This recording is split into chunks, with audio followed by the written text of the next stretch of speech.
World war to में Soviet union और Russian military services ने जर्मन आर्मी के खिलाफ 40,000 से ज़्यादा कुत्तों को अपनी फौज में शामिल किया था। जर्मन टैंक्स के खिलाफ इन इस्तेमाल होने वाले कुत्तों को एंटी टैंक डॉग्स के नाम से जाना जाता था। वैसे तो इनको जंग के दौरान फर्स्ट एड और फूड डिलीवरी के लिए ट्रेनिंग दी गई थी, लेकिन फिर सोवियत को ख्याल आया कि क्यों ना इन कुत्तों को जर्मन टैंक्स को तबाह करने के लिए इस्तेमाल किया जाए। प्रोब्रेन 45 में खुशामदीद। नाज़रीन गिरामी, ये एक ऐसा अमल था जिसके लिए कुत्तों को बहुत ज़्यादा ट्रेनिंग की ज़रूरत थी। सोवियत आर्मी के पास ट्रेनिंग के लिए कोई स्कूल मौजूद नहीं था, लिहाजा 1935 में इन कुत्तों की ट्रेनिंग का काम सर्कस ट्रेनर्स और एनिमल साइंटिस्ट से लिया गया। इनका आइडिया ये था कि एक बम को कुत्ते पर बांधकर दुश्मन के टैंक्स के पास भेजा जाएगा, जहां कुत्ते एक लीवर को दांत से दबाएंगे और बम को टैंक के करीब गिराकर वापस अपने ट्रेनर के पास आ जाएंगे और इस तरह टैंक्स को बम से उड़ाया जा सकेगा। ये काम ट्रेंड जर्मन शेफर्ड के लिए कोई मुश्किल काम नहीं था। इस मकसद के लिए कुत्तों की ट्रेनिंग का आगाज़ किया गया, लेकिन 6 माह की ट्रेनिंग के बाद भी कोई कुत्ता इस हदफ को टारगेट करने के काबिल ना हो सका। जब कुत्ते टैंक के पास पहुंचते तो कंफ्यूज हो जाते, इस तरह बम को मुकर्ररा हदफ की बजाय कहीं और भी गिरा सकते थे, और अगर इन बम्स में टाइमर बम लगा हुआ होता तो हो सकता था कि उल्टा सोवियत के पास पहुंचकर ही ये अपने बम को फोड़ देते। इस मसले से निपटने के लिए एक नया आइडिया अपनाया गया। इस आइडिया के मुताबिक ऐसे बम इस्तेमाल किए गए जो किसी भी चीज़ से टच होते ही ब्लास्ट हो जाएंगे, और इस तरह कुत्ता भी मारा जाएगा और बम भी ब्लास्ट हो जाएगा।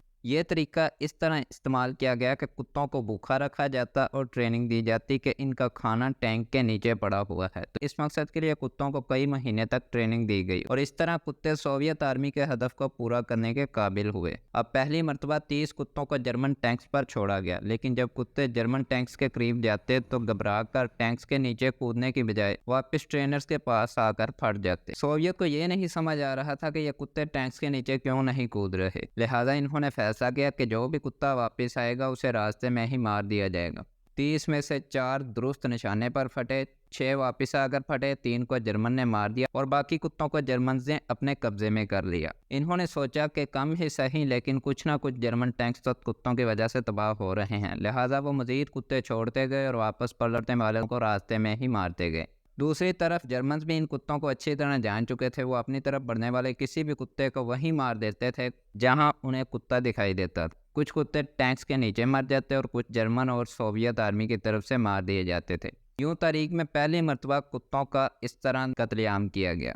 बाद में पता चला कि सोवियत के टैंक्स डीजल पर चलते थे और कुत्तों ने भी डीजल टैंक्स पर ही तरबियत हासिल की थी, लेकिन जर्मन टैंक्स पेट्रोल पर चलते थे। यूं कुत्तों को पेट्रोल की स्मेल अच्छी ना लगती थी, जिसकी वजह से वो जर्मन टैंक्स के नीचे नहीं कूदते थे। जब तक सोवियत को इस मसले से मुतालिक पता चला, इस वक्त बहुत देर हो चुकी थी। हज़ारों ट्रेनर्स अपने सामने कुत्तों को मरते देखकर अपनी जॉब छोड़ चुके थे। यही वजह थी कि सोवियत का ये मंसूबा भी बुरी तरह फ्लॉप हो चुका था। अब 1942 के बाद ये ट्रेनिंग स्कूल्स बंद कर दिए गए, लेकिन यही तरीका 1943 में जापानीज आर्मी ने अमेरिकन के खिलाफ भी अपनाया। इनकी देखा देखी अमेरिकन आर्मी ने भी कुत्तों की ट्रेनिंग शुरू कर दी, लेकिन जब अमेरिकन आर्मी को भी सोवियत जैसे मसाइल का सामना करना पड़ा कि अक्सर कुत्ते बैंकर में जाने की बजाय वापस लौट आते थे, तो अमेरिकन आर्मी को भी कुत्तों के वापस लौटने का कोई खास सोल्यूशन ना मिल सका। लिहाजा अमेरिकन ने भी इस प्रोग्राम को टर्मिनेट कर दिया। तो ये थी कहानी एंटी टैंक डॉग्स की, जो मैंने आपके साथ शेयर की। उम्मीद है आपको ये वीडियो अच्छी लगी होगी। अगर वीडियो पसंद आई है तो लाइक कीजिए और ऐसी इन्फॉर्मेटिव वीडियोज़ के लिए मेरे चैनल को सब्सक्राइब कीजिए।